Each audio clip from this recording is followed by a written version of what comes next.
Welcome to Innovate Think Tank, a resource of business systems and operations strategies for entrepreneurs and executives alike. My name is Jason Crawford, and I am your host for today. So welcome to episode 1, where we are going to talk about business operations, systems, strategies, and procedures. Sound exciting? For some, yeah. For others, maybe not. But at the end of the day, operations is where the rubber meets the road and where business gets done. So whether you're an executive or an entrepreneur, listen up. Today we're going to talk about start with people and the business will take care of itself. I've been an operations chief operating officer in a couple different organizations for going on my 15th year now. So I have divulged myself of every resource available to me as it pertains to management, resources, leadership, mentorship, coaching, even managed to accumulate a couple of degrees in the realm of organizational management. All roads being the same, at the end of the day, what I have learned is the single most important facet in any organization is its people. Its human capital, its human resource is the most vital component of any organization. Sounds simple enough, right? Well, traditionally it is, but managers, using air quotes here, like to complicate that situation because at the end of the day, if you put the right people in the right position and you set clear expectations, you can expect a positive, powerful result from your organization. But that's not always the case. Why? Most managers don't know how to place the right people in the right position, or they allow their ego to get in their way, their decision-making process, or they get too rigid in their own ways on how things should be done. So, first things first, we're going to scratch that word from our vocabulary, manager and management. I think that is a dated concept that goes back to a manufacturing era and really doesn't serve our service-based industry of which most of our workspace lives and operates within today. So, getting back to human capital and starting with people, and the business will take care of itself. I put together 3 basic strategies to ensure that whether you're an entrepreneur, you're just starting your own business out, you're a middle-level mentor, or you are a top executive within an organization, you follow these 3 simple steps, and your result will be extremely powerful in the overall outcome and result within your organization. Look, so many organizations, and using air quotes again, managers have it ass backwards when it comes to hiring people just because their ego gets in the way, or they think that I need to manage these people, therefore I need to impose my will upon them. That is not the case. Today's service-based mentor, servant-based leadership, it starts from the inside out and not the top down. What does that look like? What does that mean? We, as the leaders of an organization, whether that organization is an army of 1 or it is a team of 1 million employees, our goal is to put the right people into the right position, set clear expectations for them, and let them do what they do best.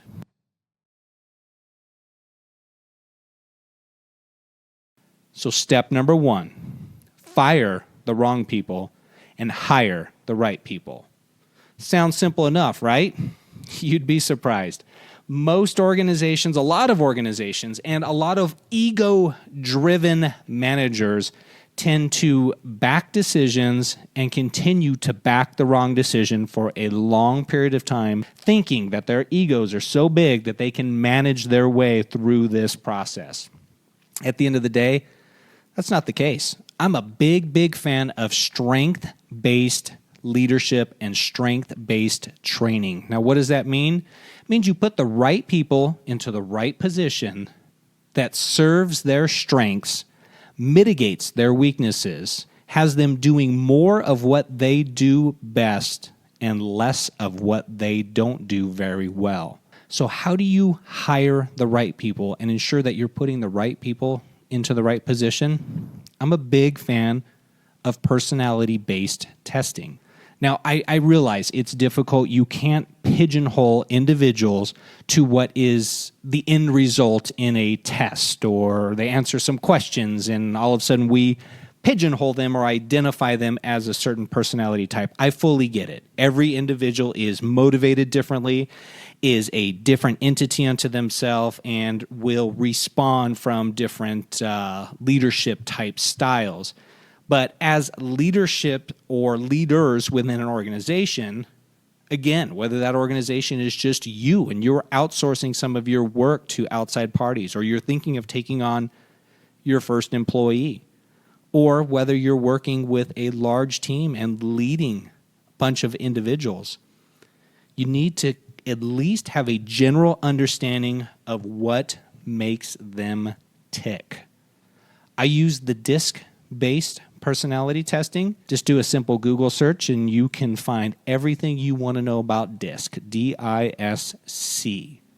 By having a prospective employee or even a current employee take a DISC personality test, you can identify their strengths, their weaknesses, what environment they typically will thrive in, what drives them, what motivates them, and ultimately what demotivates them, what kills them inside, what doesn't bring them any overall work satisfaction. That's a big business buzzword, work satisfaction.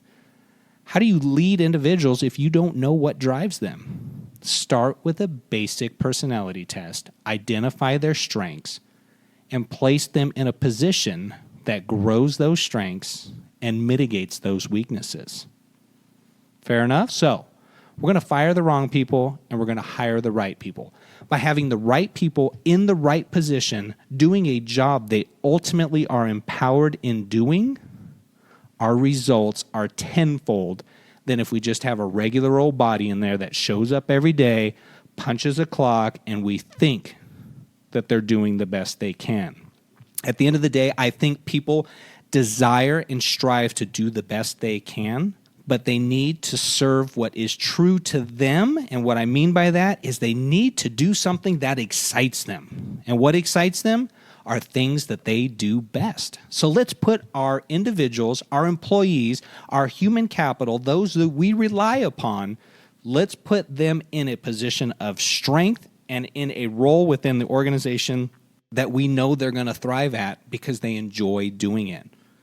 We identify that through personality testing and hiring the right people, placing the right people in the right position. And I know it's tough, but if somebody isn't right for a position, we got to fire them. We got to let them go. That's step one. Step two, as a true leader or a mentor, from an inside-out perspective, we need to provide clear expectations of the process. Now, in a typical workforce, you'll see three types of personalities.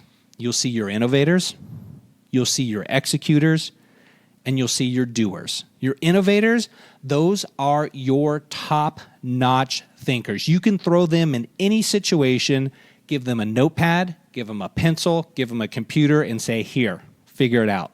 The innovators will figure out a system, a strategy, a process, identify the key players, who needs to do what. They will build a system or a game plan and ultimately roll out that game plan. Then you have your executors, right? Your executors are the ones that receive the game plan, and they can't very much conceptualize what needs to be done.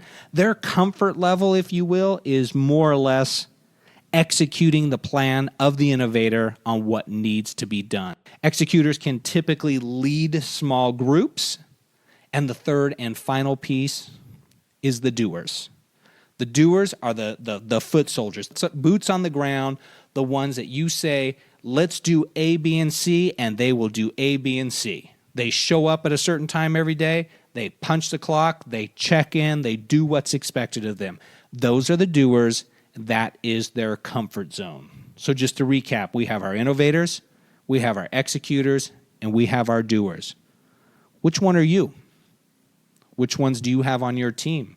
Which ones do you have on your leadership team? Are you constantly providing inspiration and setting the expectations for your entire organization? Or are you being lifted up by those around you that are trying to do the same? Starting with and knowing the different type of personalities, whether it's an innovator, an executor, or a doer, and having them in the right place at the right time is a powerful, powerful way of ensuring that your organization gets further faster. Step number 3. Once we have placed the right people in the right position, we have set the tone and set the expectations. Now we need to monitor and provide feedback. Notice I didn't say manage. When we have the right people in the right place, we don't have to manage them. We just have to monitor what they're doing, help them make adjustments, and provide feedback so that these adjustments can be accomplished. So what's the most effective way for monitoring and providing feedback? We focus on the strengths, strength-based initiatives, strength-based training, focusing on what our human capital does best and encourage them to do more of that.